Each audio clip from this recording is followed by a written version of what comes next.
Hello, everyone. I'm Traci Arieli, end of life doula and founder of Comforting Closure. Welcome to another episode. Most people don't realize they have choices at the end of life.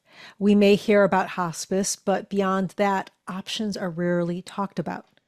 One of those choices, legal in all 50 states, is called voluntarily stopping eating and drinking, or VSED, yet very few people have ever heard of it.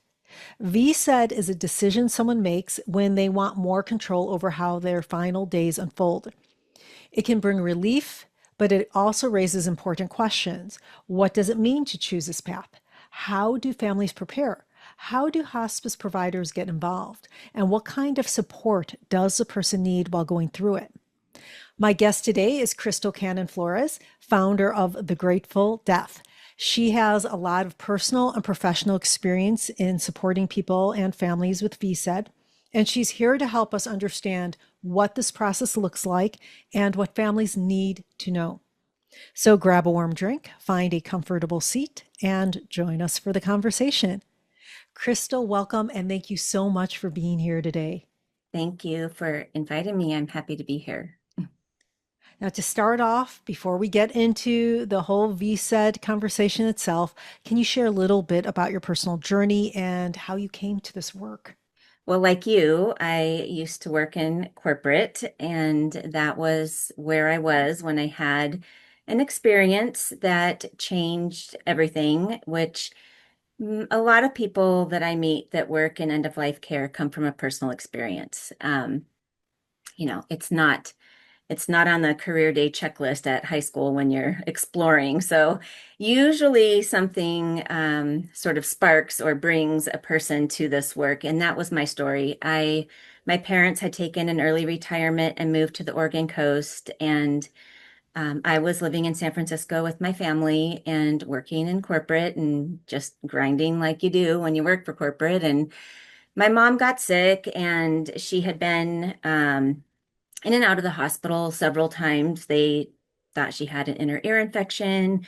They did a series of things that did not help. Long story short, she ended up, she had a brain tumor it was misdiagnosed. And by the time they finally found it, they gave her 6 weeks. And so my parents were very inseparable. They really never left the honeymoon stage. And so I really felt called to go help my dad. So I left the job, the family, the home, everything. And I moved into my parents' home with the idea that I would help my dad learn how to live without my mom because this was happening and it was happening pretty quick. 3 weeks into that process, I discovered him passed away in his bed. And he wasn't the sick one. So that threw me into a whole tailspin. I came from a family like most families. You didn't talk about death and dying. You didn't talk about the what ifs. So here I was thinking that I had this goal in mind to teach my dad something. And then we were partners in trying to figure out what we were going to do. And, and now he's gone. So from that moment, I went to my mom's hospital bed. If finding my dad was not the hardest thing that happened to me, going to my mom's hospital bed was, and explaining to her what happened. So from that point, I checked her out of the facility she was in, which was a rehab facility, and took her home and put her on hospice. And my parents were hippies. They were like not the hipster hippies of today, but the like real deal hippies. I grew up raised by hippies. And so I really did not know how to create an end of life experience that would be meaningful to my mom, but also we had this tragedy happen and no skills on how to talk about it or acknowledge it. So we didn't. And so 4 weeks to the day that my dad passed away, my mom passed away. And then there I was standing in their house. And once they took her body, it was just like the silence was deafening. And my first thought was, where are the people that help you in times like this? Like, because the body goes away, then hospice goes away, then all your support goes away, and you're just kind of in grief, complicated grief.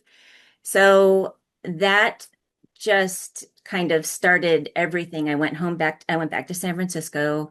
I was a little out of my mind in grief, not wanting to acknowledge what had happened, not knowing how to deal with it, didn't have therapy. And I just told my family we're moving. And this was the first week in December. And everybody just was terrified. Nobody questioned me. And we packed up and we moved to Seattle. No place to live, no jobs, no plan, no nothing. And that is so not like me. So not like me. So we ended up in Seattle and I started volunteering. I did hospice volunteering. I did volunteering with End of Life Washington. And that sort of started my deep dive into I can't be the only person that has an experience like this and doesn't know what to do with it. And so like so many people, you figure I'm going to be that person. If I can help one family not be in this turmoil because they can have a conversation ahead of time, then I have done my life's work. And so that's where it started. And I kept my sales job ish on the side while I built the doula business, but I have to say my business has transformed many times over since this first started, and this was back in 2015. So fast forward to current day, I've had a lot of different clients, but primarily VSED. And that was really not by choice. It just sort of happened. People started coming my way that were in need of this. And so there's the long answer. So, what was that first experience like that introduced you to VSED? Yeah, you know, I can't pinpoint exactly the very first time I was introduced to it. I think it was probably when I was a volunteer with End of Life Washington, possibly. But I had a client reach out that, this was a significant turning point for me too, because not only did it sort of build the foundation of where my business went from there, but she opened my eyes to something that I hadn't really thought about. She said, I don't have a terminal diagnosis, but I'm living terminally. I'm living a terminal life. And I said, what do you mean by that? And, she was living in a wheelchair. She had MS for over 20 years, and she did everything she could while she could. She traveled, she worked, she did all the things until she couldn't. And then she was in a wheelchair and she would get lifted out of the wheelchair and lifted into the shower and lifted out of the shower and into the wheelchair. And then at 7 o'clock, they would lift her out of the chair and get her dressed for bed and then lift her into bed. And this was her whole life. And she couldn't do anything for herself.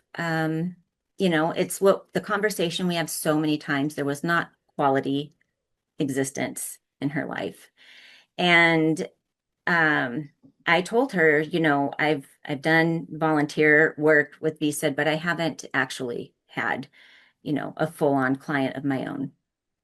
And she became my first client, and we spent a lot of time together. And that's kind of how, my I have a protocol that I use for VSED, and it has been curated over time by every single bedside I've been to.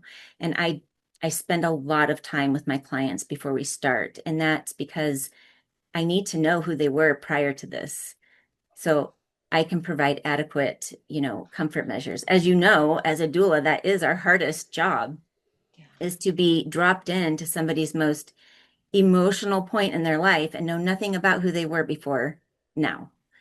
And then there's this expectation to provide, comfort and meaning. And it was an incredible experience. And it was a little bit overwhelming because at that time I didn't have a team. I just had me. And so it was me and another volunteer person 24/7, managing the whole thing from beginning to end. And I learned a lot from her. And she was a teacher, that was her career. And she was a teacher to me too. This was my first experience on what it looks like to really manage a case from beginning to end um, through the VSED journey. Yeah, for the listeners who may never have heard of VSED, what exactly is it? Yeah, it's a great question. So like you said, it's an acronym for voluntary stop eating and drinking. It is a choice that people make when they have a vision for their end of life, and um, autonomy is the most important thing, and they don't want to suffer through an illness. And a lot of times, this looks like the client that doesn't qualify for medical aid in dying. So I live in Washington, and we are lucky enough to be a right to die state. So there are options available. But even though you have those options, it's not easy. There's still a qualification process. There's a lot of hoops to jump through. VSED is something that is available to everybody in all 50 states. It's legal. Um, it is your legal right to refuse nourishment. That's really the simple way to put it. People, you know, the most common misconception that people have about VSED is it's either way too hard or that's easy, I'll just stop. Neither one of those things are true. So really what VSED looks like is death by dehydration when you really break it down, because our bodies can live a long time without eating, but we can't live a long time without drinking. And so this was the first insight I had to how thoughtful, intentional this process needs to be. There needs to be a plan and prep period that is significant. And so I work with my clients 3 weeks to 3 months leading up to when they start. And there's a lot of work that goes into that. And that means prepping them, prepping their family members, prepping their body, working with them to create a dignified experience, but also with an understanding that you can't do this alone. You know, sometimes people come to me and they're like, guess what? I've already got a head start. I haven't eaten in 2 weeks. That's not helpful to your body because then that creates a new baseline. If you stop eating, but you're still drinking, your body can still thrive for a very long time. And so, um, I think I got far away from your original question, but that's sort of a snapshot into the beginnings of what VSED is and how it works. Right. And you answered, how is it different from medical aid in dying? And just to be very clear, I hear, well, why wouldn't people just do something simple like, made medical aid in dying? And it's because not everyone meets the requirements, which you have to be terminal within 6 months, and it includes these two big ones. You have to be terminal within 6 months, and you have to be mentally cognizant. And for people, let's say you have ALS, well, you have to be able to self-administer. If you have something like ALS within those last 6 months, you might not be able to drink, to swallow. When you've dementia, also, you might not be able to swallow, or you might not be cognizant in those last 6 months to make that decision. But by the time you get there, so You are disqualified from medical aid in dying the moment you get a dementia diagnosis. It's off the table. yep, You're just not allowed. And so your only other recourse is to look to VSED or, go to Switzerland or final exit. There's other options, but you're disqualified from being cognizant, even if it's early in the process. So immediately, that option's off the table, yep. And unfortunately. so it's really so VSED is an option. Um, what are some of the misconceptions? You just said one, hey, I've, 2 weeks into it, great. Um, but what are some of the other misconceptions? And the big one, I think, is this is going to be so difficult Yeah. to do. Yep. And to be fair, a person that has the idea that they could potentially be said themselves, that is absolutely true. It is so hard, and I have yet to know of any case that has been successful that tried to do it alone. And so that is one big misconception. And, you know, there's also this whole conversation surrounding um, you know, you have to have a doctor and you have to have, all this medical intervention. And you don't, but you do need support and you need round the clock support. And so having, the backbone to a good VSED is the planning and the prepping. And that is where most of my time is spent. And that time is spent talking about, what is the baseline for this client? What have they been eating and drinking? What does a normal day look like for them? We go through a lot of different things to get to the point where we're at day one. And the very first thing that's a requirement for any client to work with me is the Grateful Death Intention. And that is a document from my website. And that document has also been curated over time because dying is a sensory experience. And there is a period of time in VSED where a client is in coma and they are not able to tell you what feels good, what doesn't feel good, if they're cold, all these things. And so the document is sort of our roadmap on how we know what brings comfort to this person, but also what is triggering to this person. Smells and, environment and lighting, all these things that we don't really ever talk about. And when a person is dying, as you know, the number one concern is, I don't want to burden the people I love.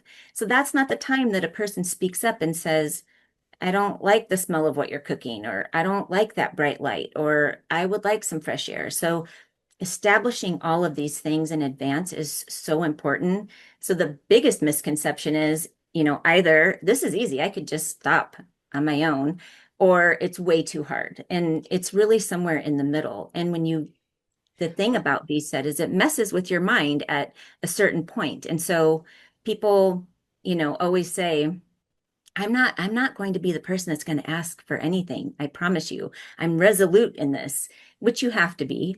But there is a point in the dehydration process where most people will start to bargain or beg or have some sort of unpredictable behavior that even they would not expect to have had. And so there's all these parameters that we put into place and letting people know, this is what typically can happen. So these are all the measures we're going to take just in case. And they make a video, they write an addendum. We do a lot of things to remind a person when they say, can I have a drink of water? I have a 3 ask policy. Yeah, you can have a drink of water, but I would like to offer you ABC comfort measures first to see if that helps you feel better. But there's this constant reminder and conversation with the person if this is still the choice they want to make. And to date, I have not had anybody not finish their VSID, and I've had nobody say, no, I don't want to do this anymore. So I want to talk about those two extremes. The first one is this is too difficult to do. Yeah, Like, so I'll use myself as an example. I love food. me too. I'm really food motivated.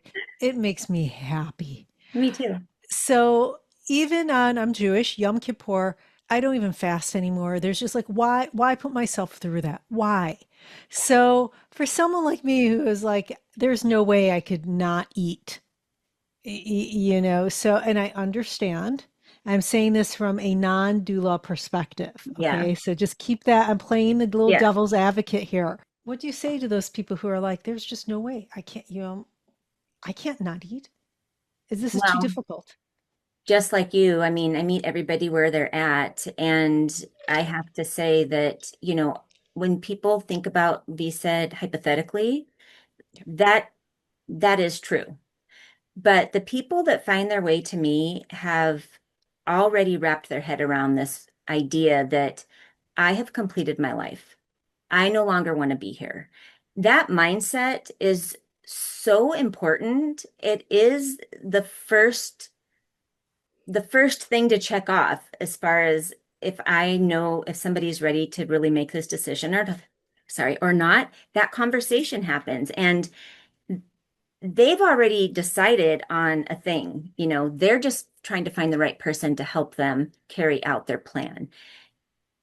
But to kind of break it down, the whole planning and prepping is not just getting logistics in order. We go through a cleanse together and we go through a tapering process together so that by the time you get to your day one, your body has acclimated and nobody ever complains of being hungry.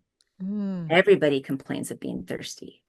So Mm. that process of, the tapering process, but also the planning and the prepping and all the things that we do leading up to day one gets their body in a place that meets their mind. My mind knows that I don't want to live this life anymore. It's not quality for me anymore. But my body feels a little bit not in alignment with that because being hungry sounds terrible. Nobody ever complains about being hungry. Amazing. Now, let's talk about the other end of the spectrum. This is easy. I could do it on my own. Why shouldn't people attempt this on their own? Well, I would never should on anybody. So I will not tell anybody you shouldn't do something, but what I will tell you is the people that have tried it on their own have eventually found their way to me. Because, like I said, there's something that happens in their brain chemistry when we start to dehydrate. And the difference is there is something called long VSED. And you could long VSED yourself. But the people that find their way to me because they don't want to have a long-term suffering process. So, sure, you could long VSED yourself, meaning instead of 7 to 10 days, it's probably going to take you 30 to 35 days if you do it on your own, because you aren't going to be disciplined enough to to dehydrate yourself completely and getting to that point. The other thing is you need the medical intervention side of this, which is hospice. I don't take anyone who is not willing to get on hospice. We bridge the gap between the medical necessity and the holistic comfort. And so what happens in my state is people, you know, a person might not be on hospice when they contact me, but we work together to put you on hospice because those first couple days, in order to qualify to be considered terminal here in Seattle, you have to be without any food or fluids for 24 to 48 hours. At that point, hospice will come in and do an intake interview. At that time, we begin to partner as doula and hospice, complement each other because they are going to provide comfort medication and supplies and things that are going to make this experience a lot more comfortable than what I can do alone. And so you need support. You need support before, you definitely need support during. And if you're working with a whole family, then you need support afterwards to process what has happened too.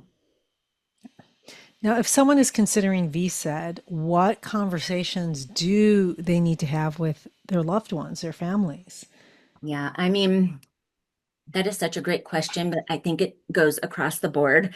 When you start creating your end of life plan, you need to have conversations with the people that you love, regardless of what experience you think you're going to have, whether it's a natural death or medical aid in dying or VSED. The most important component to any end of life scenario is the dialogue that happens with the people you love. And I will say for clients that I have worked with, something that's nice about VSED and families is that this affords time to process what's going on. I always say you're only going to die one of two ways, fast or slow. Yep. And most people don't die fast. And so having an experience where this, VSED is a natural way to die. It's what we do anyway. When we die, we lose, our body isn't thriving, so we don't care about eating and drinking. And I'm sure you've had this experience where you walk into a consult and the biggest concern in the room is she just doesn't want to eat anymore. And we have to be, those advocates of, well, her body isn't trying to thrive anymore. So there's no need for nourishment. That's what VSED is. The unnatural part is that you're making a decision to hasten your death to start the process. But usually families are supportive. And if they aren't supportive, that's okay because our job as a doula is to be the advocate. And so what I tell people is, if you don't have family members that are in support of this decision that you're making, then let's get in front of that and do the things that we can do to make it a meaningful experience before you start the process so that they can have closure and then they can just be notified when you pass. And that's what most people want because they don't really want their loved ones watching them go through this process. It's not pretty. It's not like a Hollywood death, where you just have some sacred moment and just beautifully go to sleep. It's not like that, as you know. Yep. So, my job is really my highest intention is to protect the integrity of relationships. And so, I tell people, let's work on that part before we do anything else. Let's talk to the people that love you and let's understand where they're coming from and let's make sure we enforce the fact that this is your life and this is your death and this is your decision and I am here to advocate for you. So those conversations look different for every family dynamic, but it is the most important component, as you know. Yes.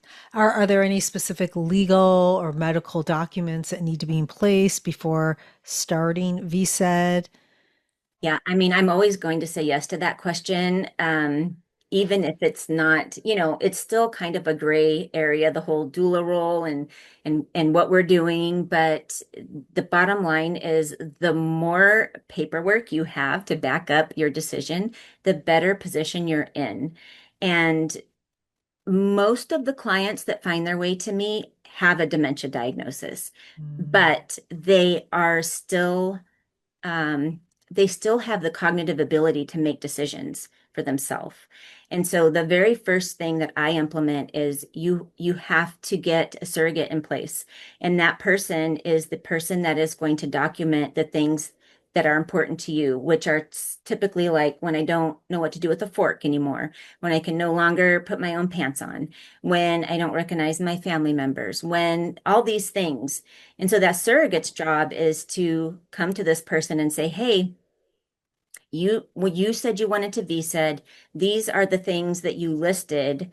These are happening because obviously when the person is experiencing that, they're not aware that they're going through that. So they need somebody to come and say, this is happening. So now we need to talk about a timeline. So the conversations get pretty deep pretty quickly. But my job is always to protect, everything that I can and absorb everything that I can so that there's no jobs for the family members. And that truly bounces back to my own story is I was so busy tasking with all of the things that I lost all the meaningful moments. And both my parents were dead. And I thought, what have I been doing for the last 6 weeks? A lot. I was so distracted and so busy. I mm, didn't have meaningful moments at the bedside. So that's my number one most important thing is to talk about how this process unfolds and how important it is to show up as you always have. Speak to your mm. loved one as you always have. Sisters are sisters, daughters are daughters, friends are friends, and I absorb the tasking so you can just be present. Yeah, I tell a lot of people who become caregivers, and I say, listen, if you could afford it, and I live in the Bay Area, so many people can, Yeah. um, get someone else to take care of this, hire someone Yep. because you could either be a caretaker or a son, or a caretaker or a husband. You cannot be both. Yep. And your wife or your mother needs you to be who you are. That's That's right. what is needed. And you need to be who you are. So you get one chance at this. You're not getting a second chance. Yep. It's the truth. And people really appreciate when you break it down like that. They really do, because it's not something that's at the forefront of their mind. They're emotionally charged. They're already in anticipatory grief. There's all these things that are happening. And when you can deliver something that is super potent like that, it stops people in their tracks and they realize, like, you're right. I already am in that role. I'm already feeling overwhelmed, and we haven't even gotten to the point where things are really hard yet. So that is so important to present that to people, you know, protect the integrity of your relationship and get help. Yes. We talk about families, how they can prepare emotionally. How can they prepare practically Hmm. before this process begins, um, so that they can take care of themselves also and their Right. relationship, that love. I mean, advanced directives, all of the things that we know that need to happen. I feel very fortunate that we're where we're at in this end of life movement because 10 years ago, it was not so talked about. And, there is this, I feel like it's a generational thing. Like you just don't talk about that because we're going to invite it. Um, I read the most brilliant thing ever many years ago. If we sit here and we talk about sex, no one's getting pregnant. And if we sit here and talk about death, no one's going to fall over dead. Mhm. So we need to talk about it. Yep. That's how it is. And so there is this shift that's happening now where people are having conversations at the dinner table. They are talking about their end of life plan. And the way you can prepare for this or anything else is to start opening up the dialogue. Put your paperwork in place. Make sure your loved ones know what your wishes are, even if they don't agree with you, even if their morals are not in alignment with yours. That's okay because at the end of the day, it is their life and we are there to be an advocate. So if they don't know, then they don't know. You don't know what Right. you don't know. And so you have to open the dialogue. You have to put things in writing. This creates a situation that is such a gift for the person that's dying and the people that love them. Look, it's all written right here. I've done all the work. This is what I want. It's in writing. Please honor my wishes or wish me the best and I'll accept that we just will agree to disagree. I've had families like this where there's a lot of love, but there's a lot of disagreement. And so you meet them where they're at. You do what you can. Yeah. Now, I want to get into some specifics. I know everyone's going to be different, but Yeah. what does that day-to-day support look like while someone is going through VSED? What can people expect? Yeah. So typically days 1 through 3/4, depending on the person. Um, During those first few days, the person is still very coherent. They're still engaging in conversation. If they were mobile before they started VSED, they're still mobile. Um, Things are kind of normal for the first couple of days. Around day 3, 4, things start to turn a little bit because now the person is getting dehydrated. And that dehydration process doesn't just dry out your skin and make you thirsty, it also messes with your brain chemistry a little bit. And so having things in place, so I have a team that come in. Most of my work is done with the client for the planning and the prepping. And then during the VSED process, I am the liaison for the client and hospice. I am the liaison usually for the client and their family members. I am the person that is managing the team and taking care of any sticky areas. But the caregiving team comes in and will do round the clock shifts at the bedside, 8 to 8 and 8 to 8. So 8 a.m. to 8 p.m., 8 p.m. to 8 a.m. And during that time, we have created there's the comfort kit from hospice, and then there's the comfort kit that we put together during the plan and prep period. And this is comfort measures that the client has established in advance. This could be cold towels, it could be, olive oil. There's all these little things, teethers. We put baby teethers in the freezer. And that is such a beautiful way to give the client relief and get the gunk off the tongue without hydrating them. So there's a lot of work that goes into that. And the day to day is, whatever the client is feeling like they have energy for, we are there to make happen. So typically day 1 and 2, they're still talking on the phone, they're still talking to their loved ones, they're watching TV, whatever the things that they enjoy doing. Day 3 and 4, they start getting uncomfortable, and by this time, hospice is in place. And so, usually, that's about the time that comfort meds start coming in. So, for anxiety, or if they're having pain, and usually about day 4 or 5, they start sleeping a lot more. And then that sleep goes into coma state. And then there's the active dying part of VSED, which can last anywhere from 2 days to, I mean, my longest client went 15 days and my shortest client went 4 days.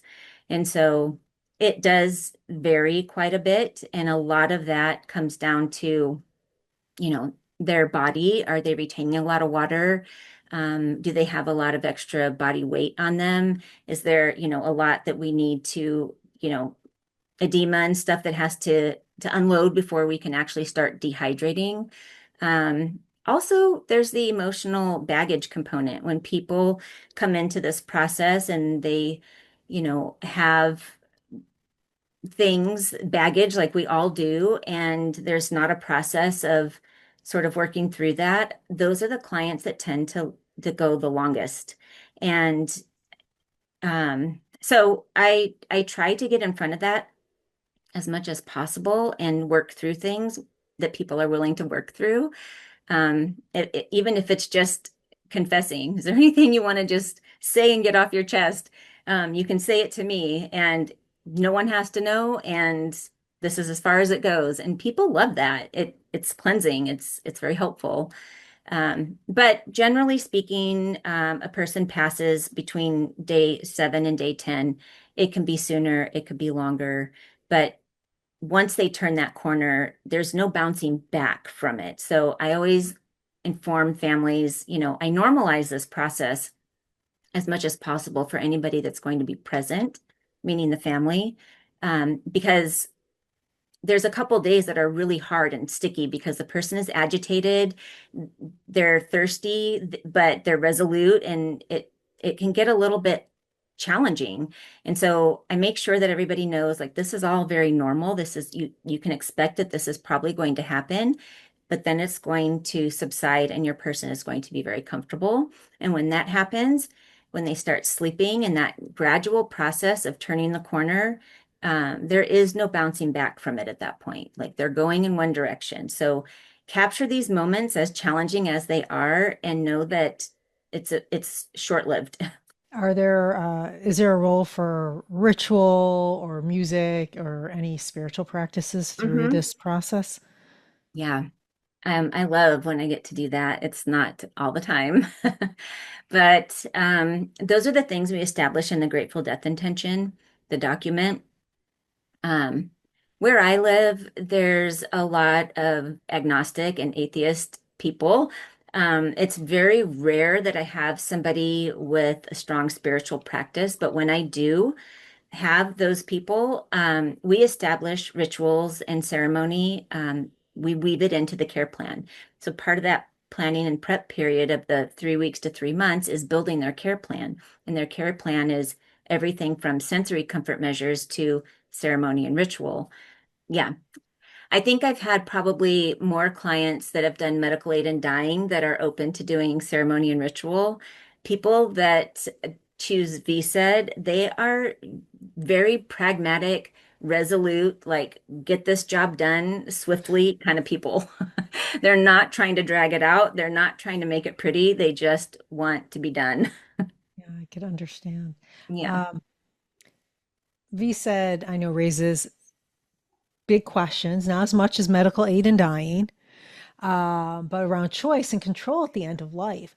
How hmm do you talk about the ethics of it? Do you have people who think this is unethical, as an example? Yeah. So that's a great question. And fortunately for me, the answer is no, I never get that. And I think that's because of where I live. I live in a very progressive place. And, you know, their family members might have issue like that. Um, but the bottom line is it is your legal right to refuse nourishment, and anyone can do this. Another thing is we are very, very intentional about this process. There is no coercion at all, ever. And there is a conversation every single day of this process with this client. Is this still the choice you want to make? And we video it. We we have written testimony, we have all of our bases covered, and we are in constant conversation because it's important to know it's voluntary stop eating and drinking. So you can't have the voluntary part if it's not your choice. And so we're constantly communicating and letting the client know you can have whatever you want. You can decide to stop this process now. You can have a drink of water, a whole glass of water if you want it. And I want to remind you of this testimony that you recorded for yourself, and we'll show them their video. And they'll say, okay, I'll take the teether, or okay, I'll take the swab, or okay, I'll take the ABCXYZ comfort measure we put into place. So, personally speaking, I feel like it's extremely in alignment with ethics to do this type of end of life experience. And I think it's honoring a lot of people from a spiritual standpoint too that don't agree with medical aid in dying. This is a natural process. It is what our bodies do. Yep. It's not natural to make the decision, and I understand that, but it is what our bodies naturally do when they're shutting down. Yep. Yep. Now, what do you think are some of the hardest parts of VSED for family members or their caregivers? Does anything stand out for you? Yeah, it's always the anxiety component, especially for a client that is very like typically doesn't have anxiety. They're very calm, they're very collected, they're not an anxious person, they're very pragmatic, la la la la la. Seeing that person get anxious and uncomfortable is hard for family members to witness. And it is something that is very common through the VSED process. And so I always make sure to talk about all of these things that are potentially going to happen, and they normally always do, and let them know that when this happens, there are measures that we can take. There's medicine, there's, these things that we've established in advance to help calm things down. That is the hardest part to witness, is somebody that you love be anxious and uncomfortable. And so, if there's pain involved, then that's quite a bit different because then they're already starting on medication early on in the VSED process. But if there's not pain involved, they typically aren't having, comfort meds until about the middle part of the VSED process. And that's when things start to get difficult and the client gets anxious. What do you most want people who are listening today to understand about VSED? I guess from the standpoint of advocating for our client, um, be open to your loved one sharing this information with you if this is the decision they want to make. And even if it sounds horrible to you, be compassionate about where they're at in their life and what their day-to-day existence is, because I've had people choose VSED over medical aid in dying even when they qualify, because they want their family members to know that they are important enough to have a process of dying rather than making it quick. Um, I have my own feelings about that, but I obviously do not bring any of my own opinions into the space. Um, but my point in bringing that up is the person that's dying is already struggling with how to have this conversation with you, and it's very delicate.